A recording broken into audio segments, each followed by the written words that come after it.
Here I have CAT S61, and today I'm going to show you how to update apps on this device. So to do this, you have to open Play Store first, then tap here, go to My Apps and Games, and here you can see all of your apps which are not up to date.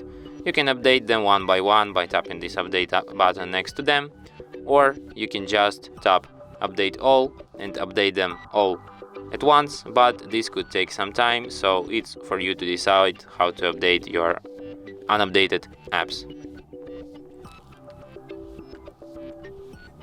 And that's it. Thanks for watching. If you find this tutorial useful, don't forget to hit that like button and subscribe to our channel.